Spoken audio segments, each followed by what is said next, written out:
তো বন্ধুরা আসুন এবার আপনাদের দেখাই আমি নিরামিষ সাবু পোলাও কি করে করছি।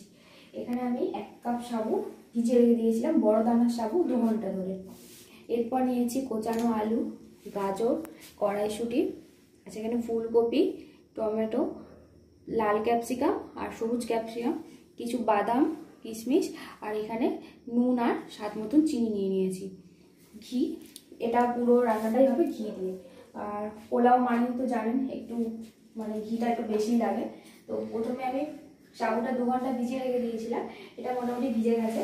এবার এতে আমি অল্প করে হলুদ দিচ্ছি সাবুটার মধ্যে, আর স্বাদ মতন চিনি আর লবণ দিয়ে এটাকে মাখিয়ে রাখবো। মাখিয়ে রেখে এটা থাকবে, ততক্ষণ আমি সবজিগুলো সব ভেজে নেব।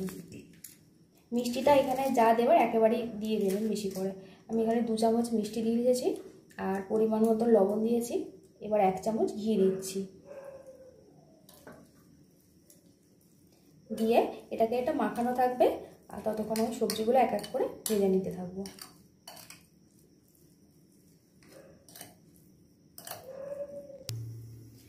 দেখুন বন্ধুরা, আমি ঘি দিয়ে সব সবজিগুলোকে ভাজছি। প্রথমে কড়াই গরম হয়ে গেছে, এবার কড়াইতে ঘি দিয়ে দিলাম।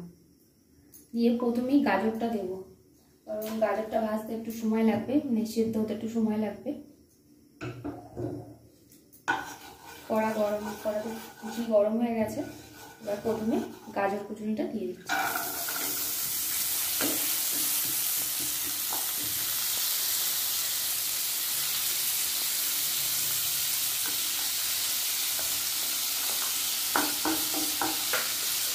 ভাজার সময় গ্যাসটা একটু আস্তে দিয়ে দেবো, নাহলে গাজরটা না সেদ্ধ হবে না। গ্যাস আস্তে দিয়ে গাজরটাকে ভালো করে ভেজে দিচ্ছি। দেখুন গাজরগুলো প্রায় অর্ধেক ভাজা হয়ে গেছে। এরপর বাদাম আর কিশমিশটা দিয়ে দিচ্ছি। বাদাম আর কিশমিশ দিয়ে ভালো করে ভাজা। এটা একটু ভাজা হয়ে গেলে এরপর ফুলকপিটা দিয়ে দেবো। এবার ফুলকপিটাকে একটু সময় ধরে ভাজতে হবে। ফুলকপি হালকা ভাজা হয়ে গেলে এবার ক্যাপসিকামগুলো দিয়ে দিচ্ছি।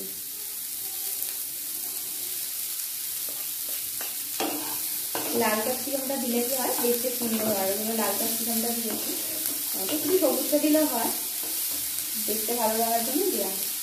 আচ্ছা এরপর টমেটো কুচিটা দিয়ে দিলাম। এগুলো একটু ভেজে নিয়ে তারপর আলুটা দেবো।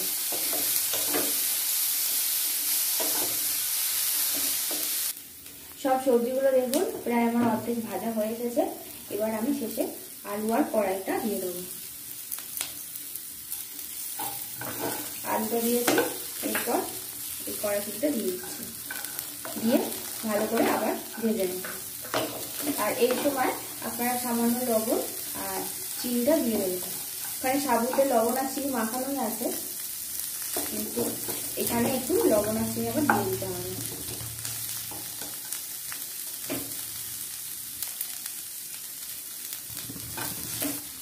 দেখুন সব সবজিগুলো ভাজা হয়ে যাচ্ছে, যেমন তলায় ধরে ধরে যাচ্ছে।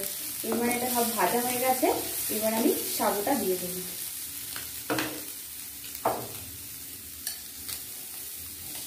সাবুটা দিয়ে খুব বেশি নাড়াচাড়া দরকার নেই, হালকা হাতে 3-4 বার নেড়ে নামিয়ে নেব। আর আমি কিন্তু পুরো রান্নাটাই করেছি গ্যাসটা একদম আস্তে দিয়ে। 2 ঘন্টা যেহেতু ভেজানো ছিল, সাবু একদম নরম হয়ে গেছে। আর দেখুন পুরো ঝরঝরেও আছে। আর এই সাবু পোলাও করার সময় কিন্তু অবশ্যই বড় দানার সাবু দেবেন, ছোট দানার সাবু করে না একদম গলে যাবে। এই ঝরঝরে ভাবটা খাওয়া যাবে। একটু নাড়াচাড়া করে এবার এটা আমি 2 চামচ ঘি দিয়ে দেবো।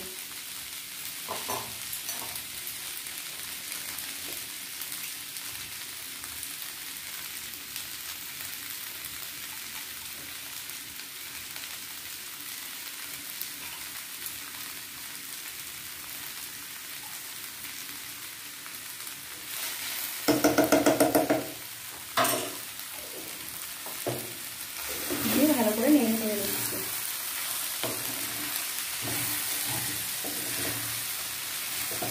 দেখুন পুরো ঝরঝরে আছে, কিরকম একটার সাথে একটা লেগে যাবে না, আর সব সবজিগুলো একদম মিশে গেছে।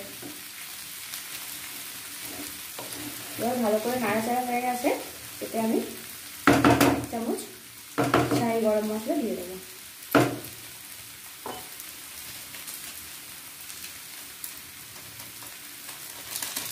দিয়ে আমি গ্যাসটা অফ করে দিচ্ছি। আমার একদম পুরোপুরি রেডি হয়ে গেছে, কিন্তু তবুও বলবো নামানোর আগে আমি একটু ঢাকা দিয়ে দিচ্ছি 1-2 মিনিটের জন্য।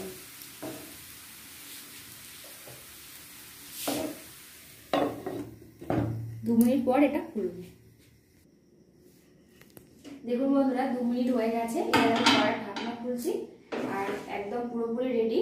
এই দেখুন ঝরঝরে হয়ে গেছে একদম সাবুর পোলাও। এবার নামিয়ে নেব। এই দেখুন একটার সাথে একটা লেগেও নেই, আর সব সবজিগুলো ঠিকঠাক ভাজা হয়েছে। এই দেখুন। তো আপনারা যেদিনকে আপনাদের বাড়িতে উপোস থাকবে বা নিরামিষ থাকবে সেদিনকে এই সাবুর পোলাও রান্না করতে পারেন। সাবুর তো অনেক রকম আইটেম আপনারা খেয়েছেন, কখনোই সাবুর এই পোলাও করে দেখবেন, খেতে অবশ্যই ভালো লাগবে। দেখুন এটা আমার পরিবেশনের জন্য একদম রেডি হয়ে গেছে। আর আজকে আমি আমার ভিডিওটা এখানে শেষ করছি। ভালো লাগলে অবশ্যই লাইক আর সাবস্ক্রাইব করবেন।